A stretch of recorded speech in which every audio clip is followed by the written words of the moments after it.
Was that the greatest Canuck goalie performance we've seen? I mean, I'm trying to think back. I don't know much before Luongo. I mean, I saw a bit of what Kirk McLean was doing in 94, but it's just such a totally different game. That was insane. It was like there was a force field on the net. At one point, Vegas, it looked like they just didn't know how they could get the puck in anymore. They talked to Stone in the intermission, and he was so pissed when they asked him, so, anything you guys can do to get the puck by him? And Stone said, he's playing good, but we're not making it hard enough on him. And I'm sure that they probably looked at the tape, and the goals the Canucks were scoring on them were Pettersson with a perfect screen in front of Leonard each time. And there was a point where, near the end of the game, where Vegas was just throwing everything at the net. They had so many grade A in the slot scoring chances, rebounds, and there was one that Demko grabbed, and it went up and over him and landed on top of the net, came back down, still didn't go in. You got to give credit to his defense. Stetcher, Tanev, Edler, Myers, of course Hughes, Vandenberg. These guys were with Demko the whole way, and where they failed at getting the puck out of the zone, they limited as many dangerous opportunities as they could. I mean, while Vegas was still piling them up, but they were clearing rebounds. There were none of these like third and fourth attempts. That had to be that's like top 5, top 10. I would put that in my top 5, if not maybe first of greatest Canuck playoff performances. I'm thinking of Luongo against Anaheim the year that they won the Cup. There were some incredible performances. The really low scoring game. Was it a scoreless tie into like triple overtime?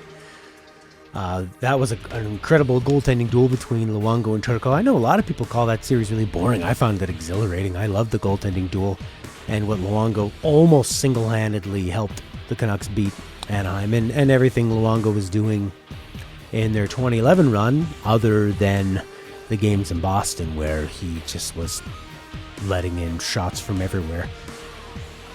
But this was incredible. It started off slow. It was like, okay, Demko looks solid. He looks solid. He looks solid.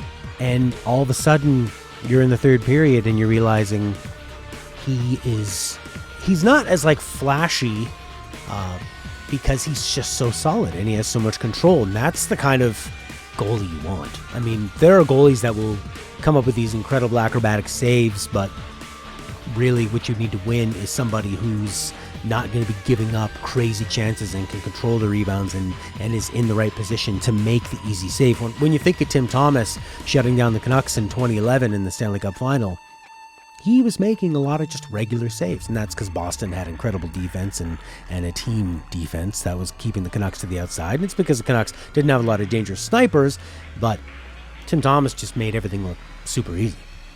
Anyways, enough about Tim Thomas. This was all Thatcher Demko. The kid, after sitting for 5 months since March, coming in to relieve Markstrom in a third period, he comes in and does back-to-back games like this, and he gets even better in the second game. After we thought, wow, Demko played unreal, there's no way the Canucks can rely on something like that again, and he was even better. This game was basically Demko, Pettersson, and Miller, and Hughes, 4, and the Vegas Knights, 0. Wow. Thatcher Demko. This is going to make the offseason a lot more interesting when you've got to decide, do you give Markstrom a big contract? And the problem with that is that, do you want to commit to a goalie who's older? And do you want to have this log jam in net? What are you going to do with both of the guys? I mean, we've seen that some teams have been using platoons. In the last few years especially, it's becoming a lot more common to have a 1A, 1B kind of goalie. But in the end, it does kind of seem like you got to stick with one person. You have a good backup. But to have that constant uneasiness over who is the number one, I mean, this is just 2 games, but there are 2 games in the playoffs that the Canucks desperately needed to win. Where have there been 2 more important games? I mean, any elimination game and every Stanley Cup game is important, but how about any more important games where you are completely up against it? Vegas dominated most of this game. The Canucks came out strong, and the Canucks had their chances here and there, and they were able to sometimes keep it even and sometimes even push the play. But I mean, Vegas just dominated most of this game. The start of the third period was basically this game in a nutshell. Vegas is dominating the first few shifts. They are like ridiculous slot chances against Demko. One after another, he's thrown away. Elias Pettersson, the puck is just out of his reach in the neutral zone, so he body checks a Vegas Knight. This allows Hughes to get the zone. He goes around the entire Vegas end. Everyone on Vegas is watching him. Over to Miller, who just lines up Elias with an amazing screen, and Miller snipes it. Miller with so much leadership in this game, doing the plays that needed to be done. When the Canucks were hemmed in their own zone, he's the guy that's settling things down. There was one part where Vegas was dominating for just minutes after minutes, and all the Canucks could do was get the puck, throw it back, and Vegas was right back in their zone. And Miller had seen enough of this on the bench. What he did was he got the puck, and he settled it down, and he backed into the zone, settled everything, allowed his team to make a change, and then moved the puck up so he can gain the zone. I mean, is there anything more important than hockey than a successful breakout and your forecheck? It's basically forecheck versus breakout, because these guys can all score. There are some who can score basically single-handedly, and there's some that are going to score on higher percentages of shots, of course. But really, it's all about, can you get that puck consistently out, or can the other team keep it in? Because you just giving the puck away when you have it so you can get a line change is just any chance you had of trying to win back that war of momentum, the war of attrition that hockey is lost every time you give that back. And there's little plays like somebody like Tyler Mott, who I hope plays on this team for the next 10 years and is a staple in their bottom 6 with chances to move up when he needs to.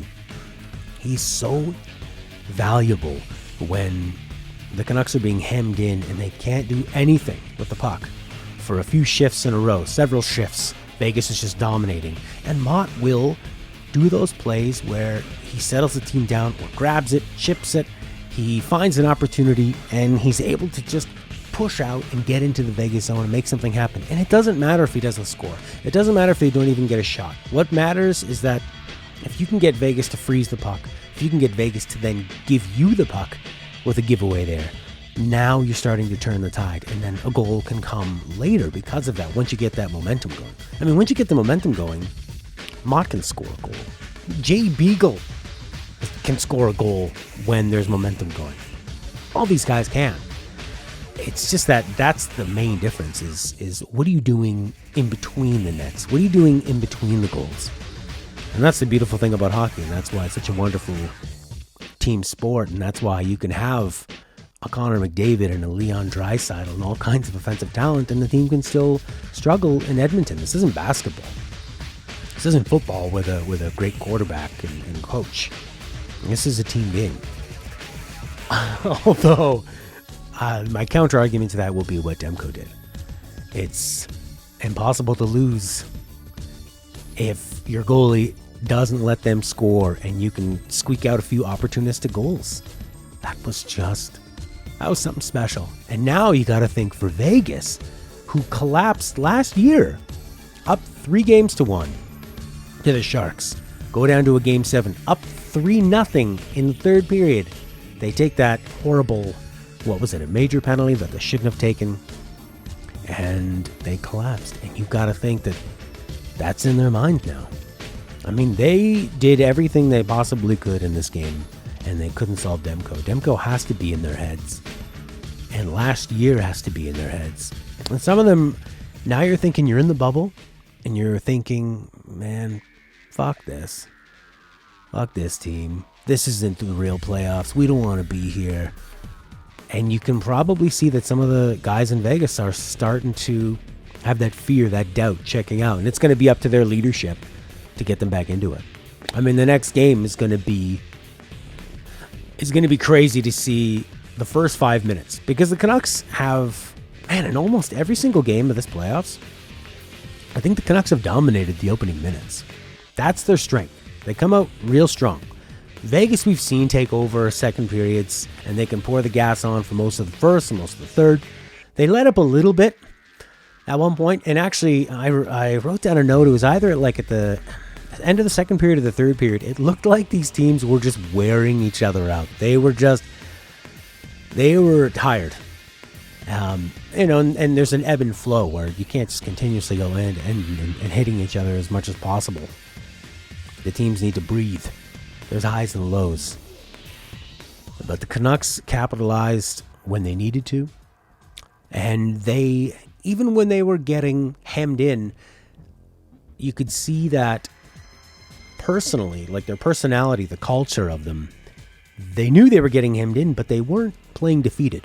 They just kept going out and trying to have the best shift they could. And they would lose that shift. And then they'd go out and they'd try to have the best shift they could. And they would lose 8 shifts in a row. And then Miller or Mott or Demko would do something brilliant. And then the Canucks could maybe win a shift or two here. And Vegas would let up a bit and the Canucks could push back. And then there'd be another 8 shifts for Vegas. But the Canucks just played hard. They played defensively. They didn't let Vegas get to them. And Vegas, I mean, maybe they were doing their normal chirping, but it didn't sound like it. And I think it's hard to be a chirping team screaming at the Canucks, calling them divers when you're down. And you're thinking, are we going to have a game 7 where anything can happen and we can't seem to score on this goalie? Let's look ahead to this game 7. What do we want to see here? It's going to be a crazy opening 5 minutes, opening 2 minutes for sure. Are we going to see any fights? I don't think so. I think maybe Reeves, because I'm thinking the Canucks don't want to lose any of their players for 5 minutes because their players that fight are pretty valuable. Vegas can afford to lose Reeves. He's the one player on their team they can afford to put in the box for 5 minutes because you've seen this team, this Vegas team. Everybody on that, 11 out of their 12 forwards are dangerous. Chandler Bing on Vegas, flying up and down the ice, he's terrifying me. Marchessault, Carlson really found their game. They couldn't find the net, but they were terrifying. Miller looked great for the Canucks. I mean, he always looks good in a leadership role, but he can be stymied, as we've seen a few times in this series. Pettersson as well. I mean, they key on him pretty hard, but he's finding new ways to get it done. If your amazing shot and your amazing passing aren't getting through, how about your amazing screen? For Game 7, the biggest thing I'm going to be looking at, because we know that the Canucks can steal spots of games. We know that they usually come out flying. We know that they're very opportunistic. We know that they can get hemmed in play after play after play. And they can still come back like, oh, I thought it was pretty even. And come up with a big chance and a big goal. What I'm going to be looking at in Game 7 is how is Vegas reacting? We know that they're going to come out. They're going to come out strong. But if they can't get a goal in the first 5 minutes, and maybe the Canucks get one, is Vegas going to start letting the foot off the gas? Are they going to start panicking?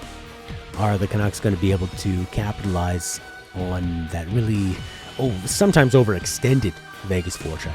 So that's what I'm going to be looking out for. How's Vegas going to react here? Because it's all on them right now. Must be terrifying for them. I mean, you get a 3-1 lead so that it gives you the advantage that the other team has to win 3 in a row. But once you've lost 2 in a row, and now it's a Game 7, and you've collapsed the year before, this is not where Vegas wants to be right now. This is going to be crazy. And win or lose, the Canucks have grown so much. They've learned so much. They've gotten farther than I ever thought they would this year. And this is the fun part when you see what players on the team can you go all the way with. where do you need your upgrades? Who are the heroes that are going to rise up? Who's going to stay with this team? Who needs to go? How are the Canucks going to upgrade? And what other heroics can this team come up with? Because that's what the playoffs are all about. When you play these 7-game series, you would think that the better team is just going to shake out. But in terms of controlling the play, I mean, Vegas it's not 50-50. Vegas is dominating, I'd say probably 80% of the time. But the Canucks are resilient. And we're going to see how resilient Vegas is. Game 7. With the pressure on. Don't choke.